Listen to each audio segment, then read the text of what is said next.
breast milk, thigh gaps, rose petal, bone caps, truffle oil, bitch slap, blood clots, juice press. Hi, I'm LadyJenevia, and on my channel I talk about entertainment media. Today's review is about Forbidden Fruits, the new comedy horror film starring Lili Reinhart, Lola Tung, Victoria Pedretti, and Alexandra Shipp. This is based on a stage play called Of the Woman Came the Beginning of the Sin, and Through Her We All Die, written by Lily Houghton, who co-wrote the film's screenplay with Meredith Alloway, who also directed the film. The film's premise reads: Free Eden employee Apple secretly runs a witchy femme cult in the basement of the mall store after hours, with fellow fruits, cherry and fig, but when new hire Pumpkin challenges their performative sisterhood, the women are forced to face their own poisons or succumb to a bloody fate. I had a lot of fun with this film.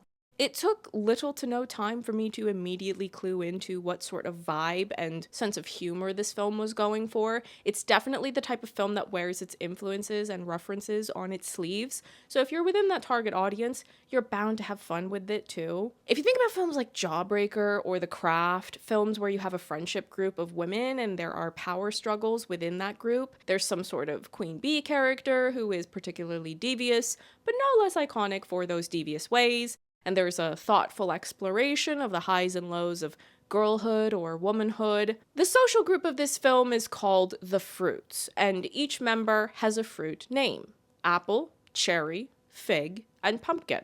Apple, cherry, and fig respectively fulfill the Blossom Bubble Buttercup or the Dylan, Natalie, Alex looks, while Pumpkin is the newcomer who has the chance to be a part of this friendship group / coven, but finds that there are far more complicated and potentially dangerous dynamics the deeper you go into that group. On the one hand, it feels particularly reminiscent of iconic films from the 1990s. There are also very specific references that feel quintessentially 2000s. I will elaborate on a couple of those in the spoiler section of this review. Because this film is so unapologetically referential, much of how the story develops follows a familiar trajectory, but at the same time, it still has plenty of character and charm to be able to stand on its own merits. With the types of films that have a similar energy to this, those who regard them as beloved don't just latch onto one and then disregard the others. We like multiple of these types of tumultuous femininity stories. This is quite clearly an independent film, but there is a more than valiant effort put into hyper-stylizing things where they can. Given the fact that the Fruits work at a clothing boutique, the Fruits are always highly stylish in their attire, accessories, and of course, hair and makeup. Lili Reinhart is the biggest surprise in this film because of how much she goes against the archetypes she's known for as a result of many years spent on Riverdale. Apple is a very different character, often coming across as cold and calculating, not to mention downright devious. But that being said, Victoria Pedretti is undoubtedly the funniest character. Her line delivery is exceptional. But also, Cherry comes across like the type of character that screenwriters would have the most fun writing. But Victoria's many exceptional choices for how to squeeze every drop of hilarity out of the character deserve the utmost praise. Alexandra Shipp plays Fig, and in many ways, she is the wild card, often oscillating between playing the game but still struggling to assert her own individuality, even if Apple doesn't agree with that. And then we have Lola Tung as Pumpkin, the new girl. We've seen many an ingenue be thrust into an intense friendship group, but Pumpkin has far more going on than you might think at first glance. And it's fun to see Lola expand her range in this way. From the beginning, you get this sense that there's more to Pumpkin than meets the eye, but once more is revealed about her character, it was not what I expected. This movie is camp, feminine, stylish, and it's produced by Diablo Cody and somehow feels like she was involved in the screenplay, even though she is not credited as a screenwriter on this. Regardless, the film's sense of humor is similar to her works. So for the girls who like Jawbreaker, The Craft, Jennifer's Body, and Lisa Frankenstein, I would say that this movie is worth giving a chance. Is someone wearing the Mojave body mist? Yeah, I'm wearing it. But now I want to talk about some spoilers, so proceed at your own risk.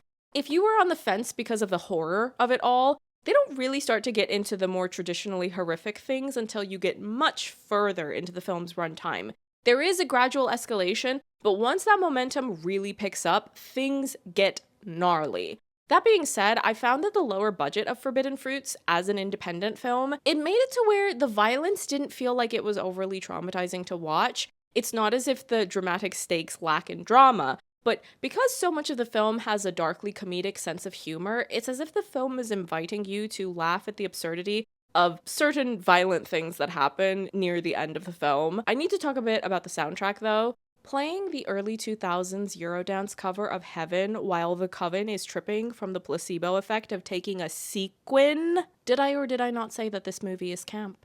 Cherry sneaking off to go hook up with boys, and that plot point being revealed with the needle drop of the Whisper song by the Yin Yang Twins. My jaw dropped, and then I started cackling because of how ridiculous her hookups were. Victoria's performance was hitting an 11 out of 10 in those scenes because the character is letting loose, and by extension, she as a performer is able to do the same. In further 2000s millennial references, when they have Pumpkin reveal the makeover she's given herself, they reference The Devil Wears Prada, specifically the film version. The tone of the book is very different, by the way, if you haven't read it, but that's a whole other conversation. When they reference The Devil Wears Prada and proceed to elaborate further that, oh, she's just like Andy Sachs, part of me felt like, well, why are you explaining the reference? Shouldn't it be self-evident? But then I also thought about how low media and cultural literacy tends to be nowadays, so perhaps they're better off making it extra clear. I'm just saying, Sandra Bullock as Gracie in Miss Congeniality doesn't explain that she's referencing Midnight Cowboy. She simply does the reference and the film carries on. Head up, keep gliding, keep gliding! I'm gliding here! What are you, blind? Asshole. Further comedy. When Cherry is doing her hookups, the fact that she doesn't recognize Pumpkin until Pumpkin takes her hat off, I laughed because of how ridiculous and absurd that was. But now I want to talk about the big reveal that comes at the end of the film, so I want to do yet another spoiler warning, even though we are already in the spoiler section. If you want to experience the mystery and reveals unspoiled, please click away before I talk about this reveal in 3, 2, 1. When Pumpkin first showed up in the film, there was definitely a sense that she had something going on.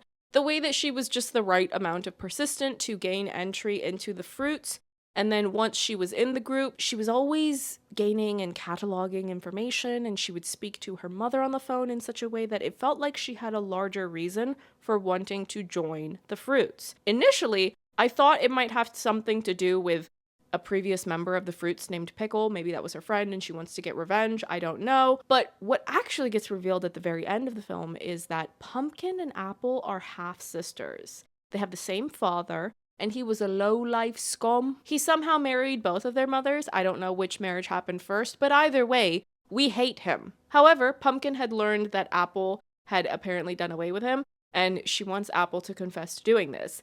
Pumpkin didn't even know that she had a stepsister until last year. Pumpkin sees their father as her best friend. Apple hated him and was in fact responsible for his death. When you know this information and you rewatch the film, there are lines that hit very differently. For example, when Apple is introducing Pumpkin to the witchy things that the fruits do together, she tells her, being a witch is being a sister, and we all need sisterhood to survive.